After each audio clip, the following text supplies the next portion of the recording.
boa tarde. Ilegais. É desta forma que o presidente da União de Sindicatos da Madeira acusa o governo regional de decidir decretar serviços mínimos obrigatórios em algumas empresas públicas no dia da greve geral de 11 de dezembro. Em declarações à TSF, Alexandre Fernandes diz mesmo que nem houve negociação para a paralisação, porque a Madeira é a única região do país onde não existe arbitragem sindical. O governo regional está a decretar de forma completamente ilegal aquilo que a lei permite, se assim se pode dizer, obriga sempre uma negociação entre, naturalmente, o governo regional, neste caso, e as entidades representantes dos trabalhadores, portanto os sindicatos, e, claro, obviamente poderão chegar a acordo ou não chegar a acordo, essa aí é outra questão, mas não há, neste momento, essa cegueira, até porque em termos daquilo que é a arbitragem, neste momento, a região do país onde não há arbitragem, em termos daquilo que é o estabelecimento dos serviços mínimos, a Madeira é a única que não tem árbitros para o estabelecimento dos serviços mínimos. O que está a acontecer é que, na tentativa de desmobilizar e desmotivar para a greve, o governo regional, unilateralmente, está a fazer, portanto, estabelecer ilegalmente os serviços mínimos. Depois do sindicato afeto aos trabalhadores do Centro de Abate da região ter recorrido aos tribunais para travar os serviços mínimos com uma providência cautelar, agora será a vez da estrutura sindical que representa os funcionários da Águas e Resíduos da Madeira fazer o mesmo com caráter de urgência. A decisão da providência cautelar tem que ser tomada obrigatoriamente antes da greve acontecer. Portanto, neste caso, o Tribunal Administrativo, mesmo em serviço extraordinário, eles têm que, portanto, são obrigados por força da lei, portanto, a dar uma decisão. Portanto, obviamente, sabendo as dificuldades que os tribunais têm, esta decisão, num caso normal, viria em março do próximo ano e, obviamente, a greve já estaria realizada. Daí que a providência cautelar é com caráter de urgência, obriga também, obviamente, a um pedido, mas a decisão tem que ser tomada até à véspera do dia da greve. Providência cautelar que pode ser a única forma de travar a deliberação de serviços mínimos decretada por algumas empresas públicas regionais. Quanto à adesão dos trabalhadores madeirenses à greve geral, Alexandre Fernandes mostra-se expectante. Só mesmo no dia. Sabemos o trabalhador madeirense como é que é, tem receio de muitas coisas e não há que ter receio, mas pronto, é compreensível. Questões como tenho falado várias vezes, a questão da proximidade, que toda a gente conhece toda a gente, os familiares conhecem o chefe, as pessoas conhecem o patrão conhece as pessoas próximas, enfim, as nossas questões muito particulares. Pode haver alguma remitência em dar o passo para a greve, mas vamos ver, estamos expectantes, sobretudo na questão dos serviços públicos e transportes. Vamos ver, temos grandes expectativas. Ainda assim, Alexandre Fernandes fala num sentimento positivo, sobretudo porque outros sindicatos independentes estão a se mobilizar. Há muito tempo que nós não sentíamos do lado dos trabalhadores aquele que é se é que se pode dizer, um bom sentimento em relação à compreensão para os motivos da greve. E sabemos que, pronto, a região tem as suas particularidades, tem as suas especificidades, está na opinião pública e tem sido notícia praticamente todos os dias e, pronto, e até com outras centrais sindicais que normalmente não costumam estar do lado dos interesses dos trabalhadores, de certa forma até não têm qualquer afinidade nem com a CGTP, nem com a UGT ou qualquer outra estrutura coletiva que representa trabalhadores, e são já algumas dezenas desses sindicatos também a se juntarem à greve geral. Portanto, isso é a União de Sindicatos Independentes. Os sindicatos independentes, que normalmente costumam estar muito do lado do patronato e pronto, têm outra sensibilidade, pronto, se é que posso usar esta expressão, pronto, acho que é bastante positivo. Greve geral marcada para dia 11 de dezembro, próxima quinta-feira. A Madeira voltou a ser distinguida como o melhor destino insular do mundo na 32ª Gala Mundial dos World Travel Awards, que decorreu ontem à noite no Bahrein. É o 11º ano consecutivo que a região arrecada este galardão, considerado um dos mais prestigiados do setor e frequentemente apelidado de Oscars do turismo. Este ano, a Madeira competiu com outros 14 destinos internacionais de referência, como Bali, Maurícias, Seychelles, Havaí, Jamaica, Ilhas Turcas, Caicos ou Zanzibar, e voltou a se destacar como a melhor ilha do mundo para passar férias. A Madeira, que também foi distinguida ontem como o melhor destino de cruzeiros da Europa nos World Cruise Awards, é a quarta vitória consecutiva. A gala decorreu também no Bahrein e reforça o bom momento do setor. Só em 2024, os cruzeiros geraram um impacto estimado de 61 milhões de euros na economia regional, com 316 escalas e mais de 1 milhão de passageiros e tripulantes movimentados. Este ano, até outubro, os portos do Funchal e do Porto Santo somaram já 213 escalas, acolhendo mais de 478 mil passageiros.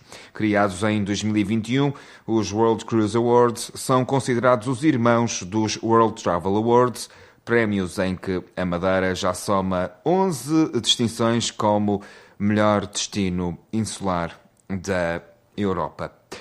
Sílvia Silva acusou hoje o Governo Regional de estar a enganar os agricultores madeirenses ao invés de os apoiar, apontando vários exemplos que considera inaceitáveis. A deputada socialista deu vários exemplos, desde logo o modelo de subsidiação da água de rega. É o subsídio à água de rega dado diretamente à ARM e que contabiliza horas de rega que efetivamente não chegam às explorações agrícolas. Outro exemplo é o corte do apoio ao agricultor em 75% por decisão regional. Agricultores que recebiam 700 euros passam a receber 180 e os restantes apenas 100 euros, quando antes recebiam 400, ao passo que os agricultores açorianos recebem os apoios por inteiro, sem cortes ou rateios. Outro exemplo é o adiantamento dos valores do pedido único, que o Governo Regional da Madeira apresenta como uma generosidade sua. São ajudas comunitárias e que chegaram um mês atrasados aos agricultores da Madeira.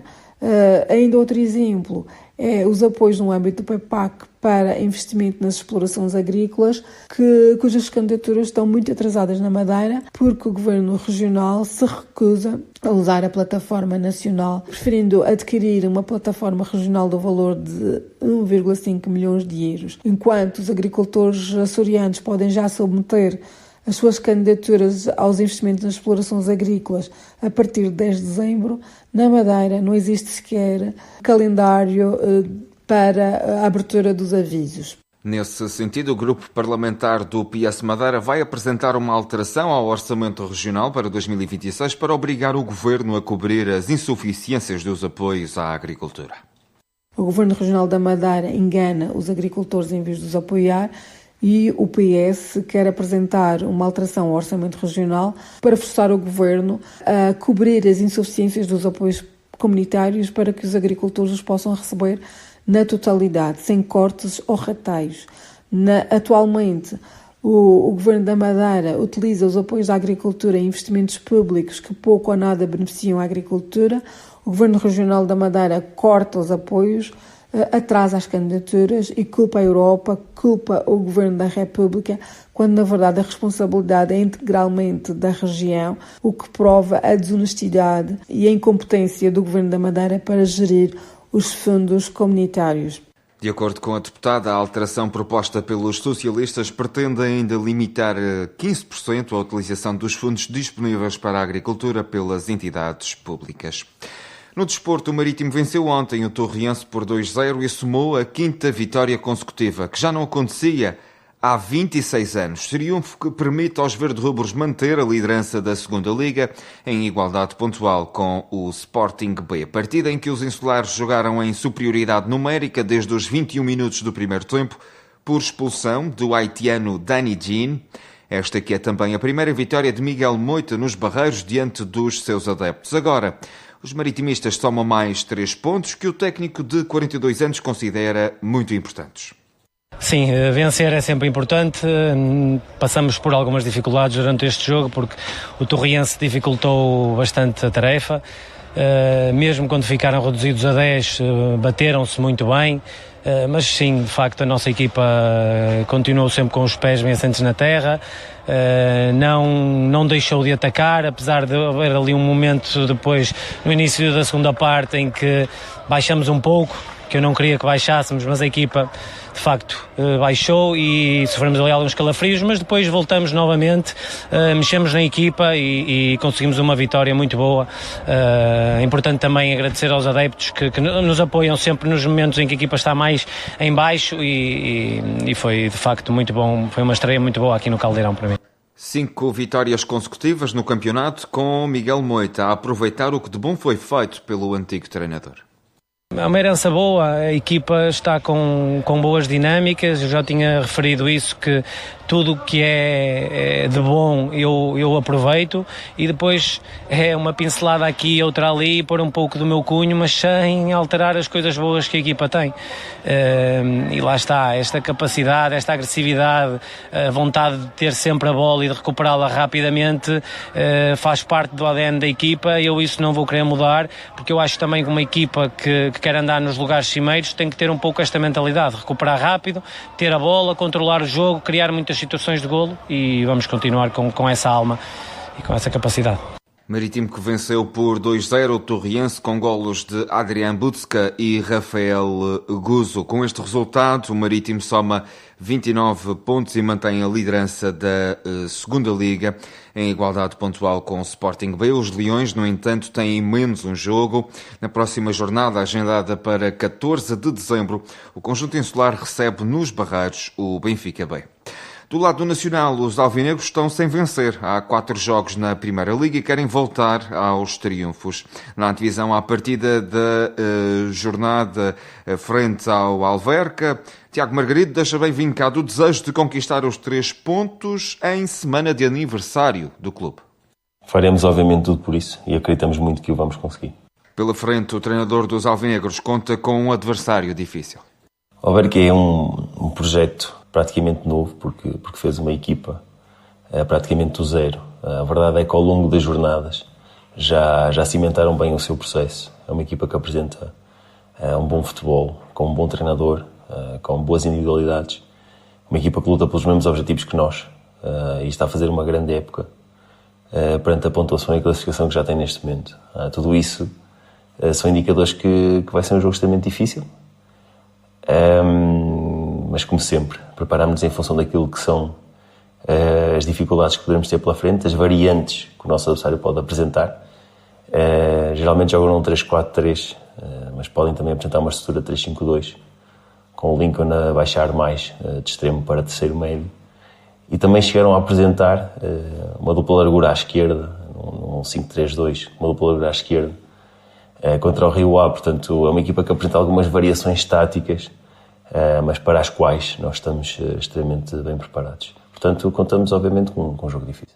Questionado se poderia ter mais pontos nesta fase do campeonato, tal como apontou durante a semana o presidente do clube, Tiago Margarido concordou com a visão do dirigente. Sei o que é que ele pensa e sei também a forma como nós estamos alinhados, na maneira como vemos as coisas. E a verdade é que a equipa tem apresentado uma produção bastante satisfatória, que não se reflete nos pontos que temos até ao momento. Muitos desses pontos que não temos foram por um ou outro erro que de facto nos prejudicou. Portanto, sim, concordo. Acho que temos de nos focar obviamente naquilo que controlamos, mas isso são factos. E o que é facto é que nós hoje poderíamos ter mais pontos que aquilo que temos. Rui Alves, que durante a semana criticou as arbitragens aos jogos do Nacional.